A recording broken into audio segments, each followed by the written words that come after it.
오늘 아침 뉴스 연구소. 오늘 아침 뉴스의 맥을 짚어드리는 시간 뉴스연구소. 오늘도 두 분의 연구위원 함께합니다. CBS 김광일 기자, 뉴스톱 김준일 수석 에디터. 어서 오십시오. 안녕하세요. 예, 사건 사고가 많았어요. 네. 우선 어젯밤 큰 연쇄 추돌 사고부터 보죠. 어젯밤 9시쯤에 했고요. 구리 포천 고속도로 포천 방향 축성령 터널 인근에서 사고가 났습니다. 예. 먼저 10여 대가 연쇄 주도를 했고요. 근데 뒤에 오던 차들이 앞에 사고 난 걸 못 봐갖고 멈추지를 못해서 총 40여 대가 사고에 휘말린 것으로 전해졌습니다. 예. 한 명이 사망했고요. 3명이 중상의 의식이 없고 경상은 현재 최소 14명으로 경찰이 집계하고 있습니다. 제가 앞서 설명드렸지만 원인은 블랙아이스. 네, 말씀하셨지만 눈비가 녹았다가 노면에서 얇게 언 거거든요. 네. 그러면서 매연이랑 먼지가 엉겨붙어 있는 겁니다. 이게 보통 일반적인 눈길보다도 6배나 더 미끄럽다고 해요. 그러니까 지금 출근길 운전하시는 분들도 특히 유의하셔야겠습니다. 네. 안전거리 확보하시고 브레이크 혹시 밟을 때 가급적 살살 밟으셔야 될 것 같습니다. 강원도에는 엄청난 폭설이 왔죠. 한 60cm의 눈이 내렸는데 이게 또 습한 습설입니다. 동해를 지나면서 잔뜩 습기를 머금은 습설. 그래서요, 소형 비닐하우스 기준으로 했을 때 한 60cm가 내리면 무게가 18톤 가까이가 된대요. 보통 눈의 3배 정도. 그래서 시설물 관리 주의하셔야 되고 지금 도로 곳곳 여전히 통제되고 있다는 거 기억하셔야겠습니다. 네팔에서도 큰 사고가 있었는데 여객기가 추락했어요. 한국인 탑승자들 2명이 있었죠. 예. 유씨 성을 가진 이제 부자 아들하고 아버지로 이제 추정이 되는데요. 네. 아버지는 이제 군인으로 지금 알려져 있어요. 그래서 지금 아들이 휴가가 방학을 맞아가지고 지금 관광을 갔다가 참변을 지금 아직은 확인이 안 됐지만은 지금 사고를 당한 것이 유력하게 나오고 있는데 지금 그러니까 군 상사인 40대 아버지와 15살 아들이 예. 저기로 이제 여행을 간 것으로 히말라야로 여행을 가려고 이제 비행기를 탑승한 걸로 이렇게 지금 알려지고 있습니다. 예. 잠깐 영상을 좀 보고 올까요? 예. 그 추락 당시에 이 영상이 우연히 어떤 사람이 휴대폰에 찍힌 겁니다. 이걸 보면은 날씨가 맑아요. 흐린 날씨가 아니에요. 그리고 그리고 이 착륙을 얼마 남겨놓지 않은 상태에서 갑자기 비행기가 갸우뚱하면서 옆으로 쓰러지는 건데요. 착륙 10초 전이라고 합니다. 저게 지금. 사고 경위부터 말씀을 드리면요. 어제 네팔 수도 카트만두에서 출발한 예티항공 여객기이고요. 도착지가 포카라 공항이었습니다. 근데 방금 영상 보신 것처럼 예. 공항에 도착하기 직전에 추락을 했고요. 그리고 나서 이렇게 거의 산산조각이 났습니다. 예. 탑승자가 지금 말씀드렸던 한국인 2명 포함해서 총 72명이었는데 아직까지 생존자는 확인되지 않고 있습니다.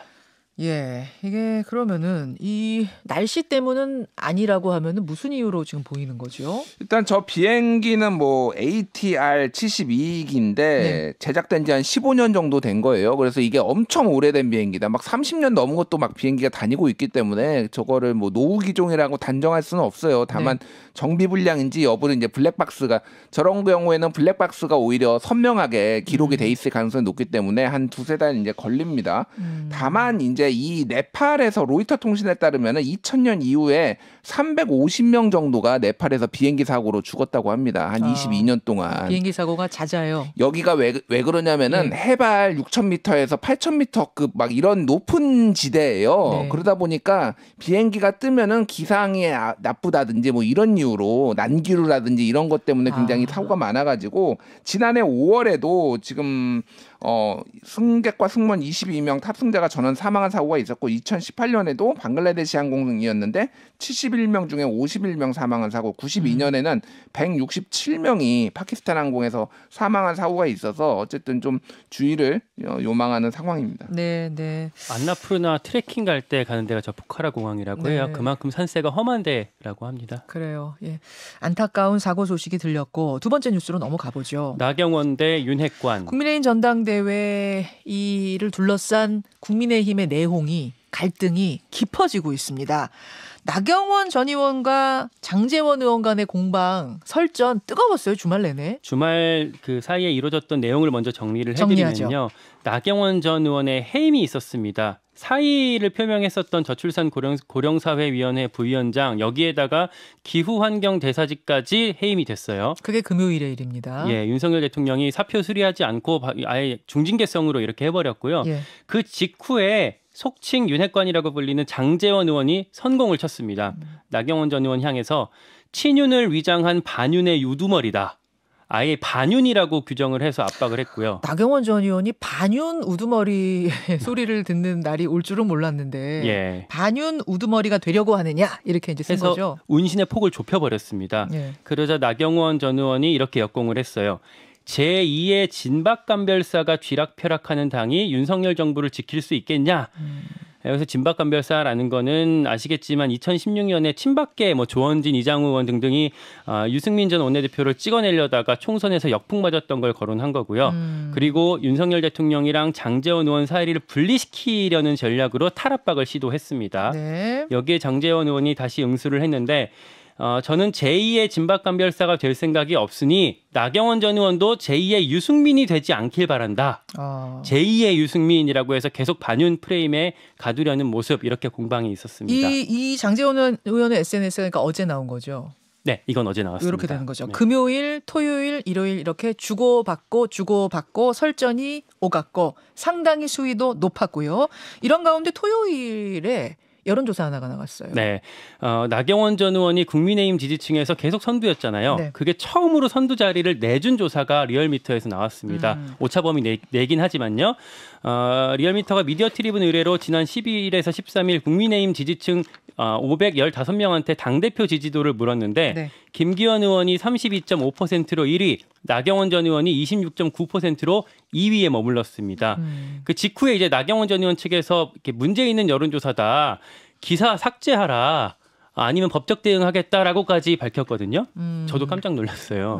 네. 저도 이 기사를 제일 먼저 썼던 사람이기도 해서 네, 거기서 이제 얘기했던 이유가 여러 가지였는데 제일 큰 게 중앙선거 여론조사 심의위원회에 등록되지 않은 조사다. 그런 여론조사다라고 주장을 했는데 원래 이렇게 당내 선거 같은 경우는 원래 여심위에 등록을 안 해왔거든요. 그러니까 공직자 선거 대선처럼 혹은 총선처럼 공직자 선거 여론조사가 아닌 경우에는 여심위에 사후 신고를 해도 된다면서요. 그래서 여심위에서도 이게 선거 여론조사는 아니다라고 정리를 하면서 일단락이 됐습니다. 그래요.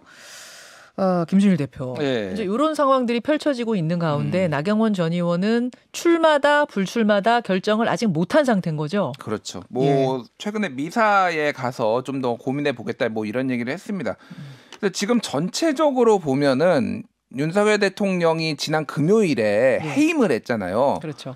이게 보통은 사의 수용 아니면 해촉 이런 얘기를 쓰는데 해임은 했다라고 하는 거는 이 정권 들어서 첫 해임이에요, 이게. 그러네요. 예. 그러니까 해임은 약간 징계성, 처벌 이런 의미가 있는 그렇죠. 거잖아요. 예, 그런 느낌이죠. 강력하게 문책하겠다라는 건데 지금까지 장관들이나 물러난 사람들 꽤 있잖아요. 대부분 사의 수용 아니면 자진 사퇴 이런 식의 표현이었지 해임은 없었거든요. 그렇죠. 그러니까 대통령의 의중이 강하게 실렸다. 그리고 금요일 오후 5시에 브리핑을 했어요. 원래 그때 잘 안 잡습니다, 브리핑. 왜냐하면은 이게 이제 토요일로 넘어가니까 뉴스가 잘 안 되는 것도 있고. 근데 대통령이 토요일 날 나가니까 금요일 날 어쨌든 매조지를 지어야 되는 상황이니까 매듭을 지어야 되는. 김은혜 홍보수석이 급하게 5시에 이제 브리핑을 해서 해임 그리고 유엔 기후대사까지 같이. 그러니까 사의 표명한 거는 이제 저출산 고령사회 부위원장만 사의 표명을 했는데 같이 해버렸다라는 거는 한마디로 얘기하면 윤심을 확실히 보여줬다. 근데 이게 계속 나오는 당무 개입 논란 이런 것까지 이제 이어질 수밖에 없는데 개의치 않겠다라는 시그널로 볼 수가 있을 것 같아요. 그래서 지금 전체적으로 보면은 이제 이 여론조사가 아직 이게 튀는 여론조사인지 정말로 이 추세로 갈지는 봐야 돼요. 다만 김기현 의원이 전체적으로 상승세에 있는 건 사실이고 그래서 지금 나경원 전 의원도 여론조사 추이를 보면서 출마를 해야 될지 말아야 될지 왜냐하면은 이게 격차가 너무 많이 날 경우에는 출마해도 실익이 없는데 비슷비슷하게 나오면은 단일화를 이제 어차피 결선 투표 가면 단일화가 되는 효과가 있잖아요. 그렇죠. 그러면은 해볼 만하다라고 해서 그게 아마 설 연휴 요쯤에 아마 그 직전에 결정을 하지 않을까 이번 주. 예. 나경원 의원이 어떻게 결심하느냐에 따라서 출마냐 불출마냐 거기에 따라서 다른 주자들의 이 득실 계산도 복잡해지겠어요. 지금 머릿속 복잡할 것 같아요. 안철수 의원이나 유승민 의원이나. 그러니까 뭐 합종 연행 가능성도 있고 이게 어떻게 지금 구도가 흘러갈지 모르기 때문에 촉각을 곤두에 세우고 있고요. 나경원 전 의원이 나올지 말지에 대해서는 기자들이 봤을 땐 사실 거의 나오는 걸로 지금은 볼 수가 있을 것 같아요. 어떤 근거로 기자들은 그쪽에 더 걸고 있어요? 일단 그쪽에서 나오는 반응?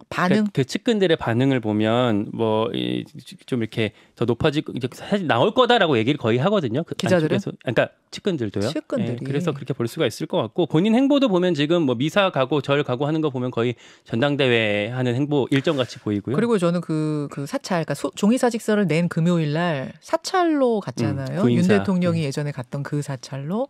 근데 가서 그 총무원장 스님하고 면담하는 거, 차담하는 게 다 영상이 됐죠. 찍혀가지고 공개가 됐어요. 근데 거기서 이제 총무원장이 뭐라고 이야기를 하냐면 무소의 뿔처럼 가라. 요거는 사실상 뭐 출마를 주고받는 것과 대화를 주고받는 느낌을 전 받았거든요. 그리고 해임이 됐고 또 윤핵관 공격 받으면서 이제 안 나갈 수 없게 된 측면도 있고요. 그리고 기자들이 보는 또 하나는 그 공보 카톡방이 이제 개설이 됐어요. 기자들을 대상으로. 그러니까 기자들 모은 단톡방? 예. 거기서 이제 어떤 공지들이 되고 있기 때문에 보통 이제 전당대회 나갈 때 이렇게 많이 하거든요.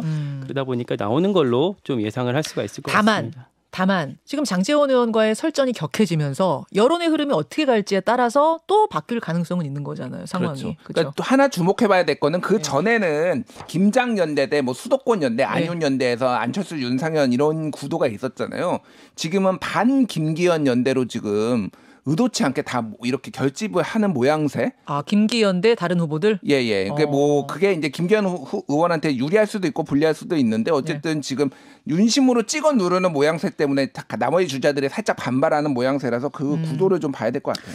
알겠습니다. 이 얘기는 잠시 후에 나경원 전 의원을 돕고 있는 분 박종희 전 의원 연결을 해서 제가 인터뷰로 나경원 전 의원 지금 무슨 생각하고 있는 건지 한번 들어보도록 하겠습니다. 그나저나 쌍방울 김성태 전 회장은 내일 입국한다고요? 네, 그 친인척들이 다 수사받고 있는 상황이라서 뭐 얼른 들어가서 수사받겠다라고 얘기를 했어요. KBS랑 전화 인터뷰를 했는데 여기서 말을 했고요.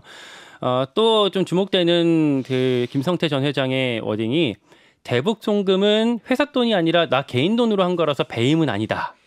그러니까 지금 KBS 단독 인터뷰 말씀하시는 거죠. 예. 전화 인터뷰 저도 들었는데 그러니까 대북 송금 사실에 대해서는 인정을 한 거예요. 처음으로. 네, 시인이 됐죠. 다만 그건 회사 돈이 아닌 내 돈이다 이렇게 얘기한 거예요. 그러니 배임은 아니다라는 주장이고요. 또 하나가 중요한 게 이재명 민주당 대표는 내가 만난 적이 없다. 만날 이유도 없다. 이렇게 일단 주장을 했습니다. 예. 그래요.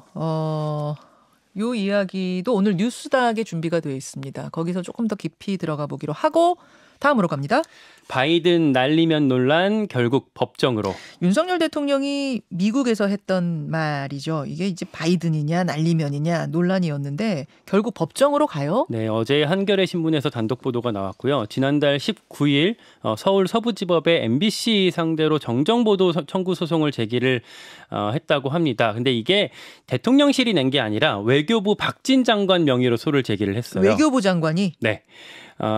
그리고 그 전에 그 언론중재위원회에 정정보도 청구도 있었는데 요거는 이제 MBC가 안 받았습니다. 우리는 허위보도한 게 아니다라고 해서 대립을 했고 이후에 언중위 차원에서 조정 불성립 결정을 내리면서 결국 소송으로 가게 됐습니다. 지금까지는 무슨 일이 진행됐는가 하면 조정을 어떻게 해보려고 했는데 안 된 거군요. 언중위에서 안 된다라고 하고 소송으로 갔습니다. 예. 김준희 대표. 지난주 목요일에 그 자유언론 실천재단하고 언론노조에서 이제 한국 언론의 양극화와 언론의 정파성 뭐 이런 주제로 좀 토론회를 했는데 탈진실의 시대의 대표적 사례로 이 바이든 날리면 이게 이제 김만권 박사가 언급을 했어요. 그러니까 사실 뭐 이렇게 듣는 분은 날리면이라고 듣는 분은 존중을 하는데 대통령실에서 날리면이라고 하기 전까지 책임 있는 사람들 중에서 어느 누구도 날리면이라고 한 적도 없고 다 바이든으로 들었는데 이게 날리면이라고 해명을 하니까 국민의 한 대통령 지지율 정도 나왔어요. 26%에서 29% 정도가 날리면으로 들었다는 여론조사가 나오고 이게 진실이 중요하지 않다라는 거거든요. 정파성에 따라서 사람들이 많이 움직이고 있다라는 건데 개인적으로 좀 황당한 거는 지금 이거를 지금 외교부가 이거를 소송을 걸어야 될 사안인가라는 거예요. 설령 난리면으로 말했다고 하더라도 그거에 대해서 추후에 다 정정을 하고 이런 의견도 있다라고 다 보도를 한 거잖아요. 그러니까 언론은 어떻게 지금 이 정부가 보는지가 좀 많이 보여진 거고 그리고 이번에 순방에 MBC 기자 태웠거든요. 전용기에. 예. 그러면서 통 큰 결단이 있었다. 대통령의. 그러니까 정확하게 윗선에. 그게 왜 윗선에 통 큰 결단인가? 이건 당연히 국민의 세금으로 운영되니까 하는 건데 언론관에 있어서는 굉장히 이 정부는 좀 문제가 많다. 이렇게 말을 안 할 수가 없습니다. 예. 이 이야기 역시 오늘 뉴스닥에서 조금 더 다뤄보도록 하겠습니다. 두 분 수고하셨습니다. 고맙습니다. 감사합니다. 김현정의 뉴스쇼는 시청자 여러분의 참여를 기다립니다. 구독과 좋아요, 댓글 잊지 않으셨죠? 알림 설정을 해두시면 평일 아침 7시 20분 실시간 라이브도 참여하실 수 있습니다.